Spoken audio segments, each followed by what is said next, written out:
অনেক দিন হয়ে গেল আপনার ছাদ বাগানের প্রুন বা কাটাই ছাঁটাই করেছেন, এখনো পর্যন্ত কোনো ধরনের নতুন পাতা বা কচি পাতা দেখতে পাননি। ফুল তো দূরের কথা, এই মুহূর্তে দাঁড়িয়ে আপনার ছাদ বাগানের লেবু গাছের কি পরিচর্যা করা উচিত, কিভাবে আপনার ছাদ বাগানের লেবু গাছের ফুল আনানো যাবে সেই নিয়ে যদি আপনি চিন্তিত থেকে থাকেন, তাহলে আজকের ভিডিওটি আপনার জন্য। Hello friends, welcome to my channel. দেশ এবং দেশের বাইরে থেকে যারা আজকে আমার ভিডিওটি কন্টিনিউ করেছেন, প্রত্যেককেই gardener tips with Kamal YouTube চ্যানেলে স্বাগতম। ছাদ বাগানে আমরা নানা আশা প্রত্যাশা নিয়ে কিন্তু ছাদ বাগান করি, প্রচুর পরিমাণ ফুল এবং ফলের জন্য। বিশেষ করে সাইট্রাসের গাছগুলোতে ফুল আনবো, ফল ধরাবো, এটাই কিন্তু আমাদের মনের একটা বৃহত্তর ইচ্ছা জেগে দাঁড়ায়। তো এই ইচ্ছা নিয়ে আমরা ছাদ বাগানে লেবু গাছকে প্রুন বা কাটাই ছাঁটাই করেছি ডিসেম্বর মাসে। ইতিমধ্যে আপনার ছাদ বাগানে যদি ফুল না এসে থাকে, তাহলে আজকের ভিডিওটি আপনার জন্য। আগামী কয়েকদিনের মধ্যে ফুল আসার জন্য আপনি কি কি করতে পারবেন, আসুন তাই নিয়ে থাকছে আজকের ভিডিওটি। না স্কিপ করে কন্টিনিউ করুন।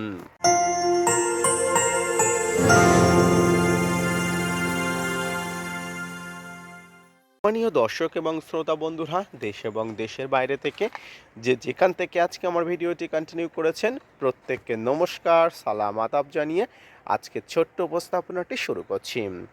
লেবু গাছ অত্যন্ত গুরুত্বপূর্ণ গাছ, আর ম্যাচুরিটি থাকা লেবু গাছগুলোকে প্রচুর পরিমাণ ফুল আনানোর জন্য আমাদের এই ডরমেন্সি সিজনে লেবু গাছকে প্রচুর পরিমাণ কষ্ট দিতে হয়।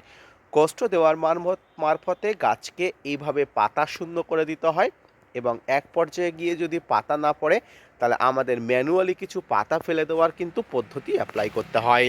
কিন্তু যদি আপনি ডিসেম্বরের 10-15 তারিখ নাগাদ এই পাতা ফেলে দেওয়ার পদ্ধতিকে শেষ করে ফেলেন, তাহলে এটা হলো জানুয়ারি মাস।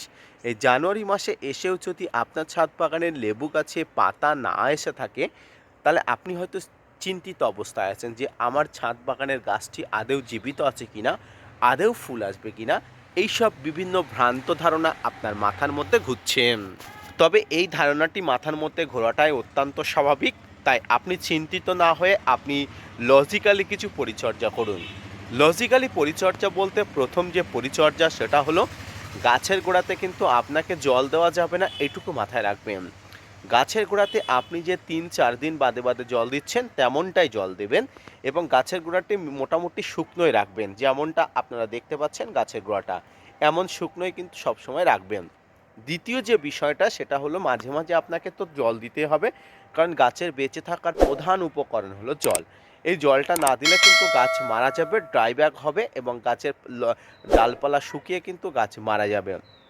তাই যে জলটা আপনারা দেবেন, সেই জলটার সঙ্গে অবশ্যই MOP, মিউরেটেড অফ পটাশ, বা যেটাকে আমরা লাল পটাশ নামে চিনি, বা SOP, সালফেট অফ পটাশ, যেটাকে আমরা সাদা পটাশ বা 0050 নামে চিনি, দুটোর মধ্যে যে কোনো একটি জলের সঙ্গে মিশিয়ে নিয়ে গাছের গোড়াতে দেবেন।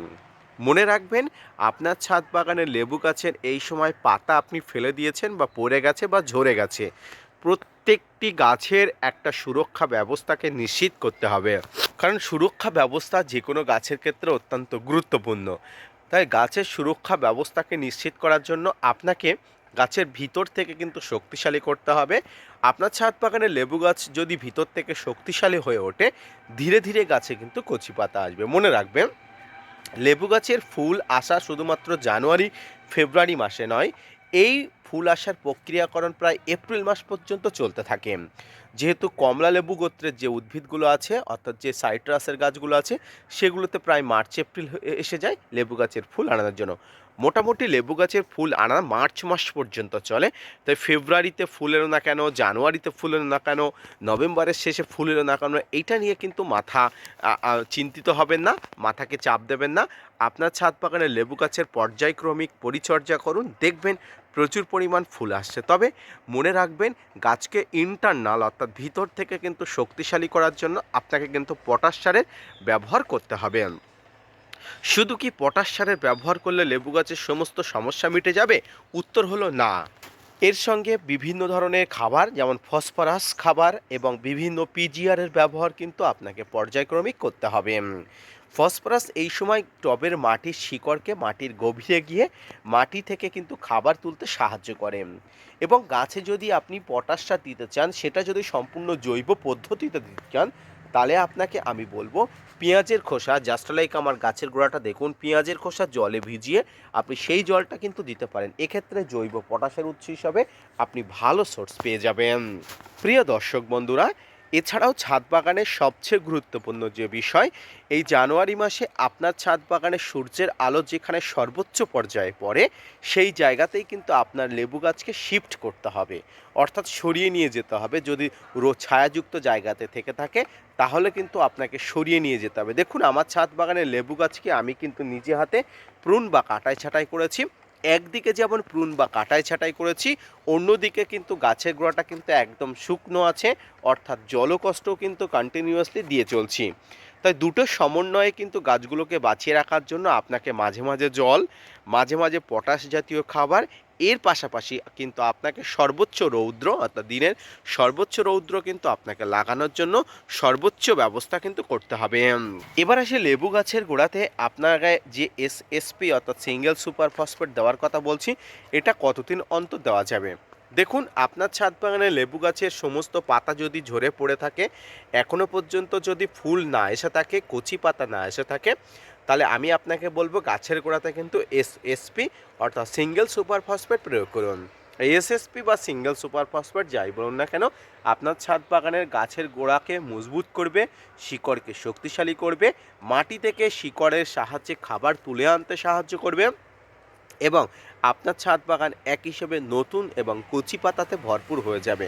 তাই প্রিয় দর্শক বন্ধুরা, আপনি আবেগী হবেন না, উত্তেজিত হবেন না। আপনি পর্যায়ক্রমিক যেভাবে খাবার দেওয়ার কথা আপনি সেইভাবে খাবার দেন। তবে একটা সাবধানতা আপনাকে বলবো, কোনো প্রকার ভারী খাবার এই সময় গাছের গোড়াতে দেওয়া চলবে না। কোনো প্রকার ভারী খাবার এই সময় গাছের গোড়াতে দেওয়া চলবে না। আমি কিন্তু রিপিট করে বললাম, মনে রাখবেন, আপনার একটি ভুল সিদ্ধান্ত ছাদ বাগানে লেবু গাছের ফুল আনানো কয়েকটা বছর পিছিয়ে দিতে পারে। এবার আসি সবচেয়ে গুরুত্বপূর্ণ যে বিষয় হলো গাছে পিজিআর স্প্রে। দেখুন, এই সময় গাছের পাতাগুলো জলের অভাবে এইভাবে হলুদ হয়ে ঝরে পড়লে চিন্তিত হবেন না। আপনি ঝরে পড়তে দেবেন, পারলে কিন্তু মাঝে মাঝেভাবে গাছের পাতাগুলো কিন্তু ঝাঁকুনি দিয়ে কিন্তু ফেলে দেবেন। এতে কিন্তু গাছ ফাঁকা হয়ে গেলে ফুল আসার সম্ভাবনা বেড়ে যায়। এবারে গাছে ব্যবহার করতে হবে পিজিআর, প্লান্ট গ্রোথ রেগুলেটর, যেটা ছাদ বাগানের সমস্ত গাছের জন্য ফুল ফল আনানোর জন্য অত্যন্ত গুরুত্বপূর্ণ, তাৎপর্যপূর্ণ হিসাবে গণ্য হয়। আপনি জৈব পিজিআর ব্যবহার করতে পারেন, আপনি রাসায়নিক পিজিআর ব্যবহার করতে পারেন। তবে আমি এই সময় লেবু গাছের জন্য মিরাকুলান, বিভিন্ন ধরনের পিজিআরের মধ্যে মিরাকুলানকে একদম আমি স্কিপ করে যাব, কারণ মিরাকুলানের মধ্যে থাকে ট্রাইকন্টানাল।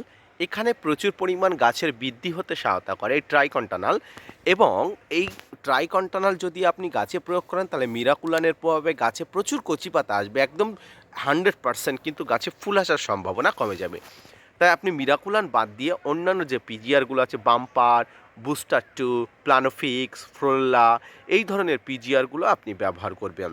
আপনি যে কোনো পিজিআর ব্যবহার করতে পারেন, আপনি অবশ্যই ডোজ বুঝিয়ে জেনে তারপরে ব্যবহার করবেন। অন্তত সপ্তাহে একবার করে বা সর্বোচ্চ হলে 15 দিনে একবার করে আপনাকে কিন্তু ব্যবহার করতেই হবে, এটুকু কিন্তু মনে রাখবেন। ভিডিওর একদম শেষ প্রান্তে এসে বলবো, আপনার ছাদ বাগানের একটি সঠিক সিদ্ধান্তে আপনার সমগ্র লেবু গাছে ফুল আনতে পারে, এটা কিন্তু মনে রাখবেন। তাই আপনি যে সিদ্ধান্ত নেবেন, সঠিকভাবে সিদ্ধান্ত নেবেন। আপনার সঠিক সিদ্ধান্তেই কিন্তু আপনার সমস্ত লেবু গাছে ফুল আসবে। সঠিকভাবে জলের বন্দোবস্ত, খাবার কমিয়ে দেওয়া, সূর্যের আলো যথাযথ প্রক্রিয়াকরণের মাধ্যমে লাগানো ইত্যাদি মাধ্যমে আপনার ম্যাচুরিটি থাকা লেবু গাছগুলোতে প্রচুর পরিমাণ ফুল আসে। কোনো প্রকার অতিরিক্ত খাবার বা অতিরিক্ত জল ব্যবহার না করে আপনি একটা কুক্ষিগত খাবারের মাধ্যমে, অর্থাৎ সমষ্টিগত খাবার বাদ দিয়ে খুব স্বল্প পরিমাণ খাবারের মাধ্যমে আপনার ছাদ বাগানে লেবু গাছে কিন্তু ফুল আনানো সম্ভব। এটি প্রমাণিত, এবং দীর্ঘদিন যারা ছাদ বাগান করছেন তারা কিন্তু অবশ্যই জানেন। ধন্যবাদ।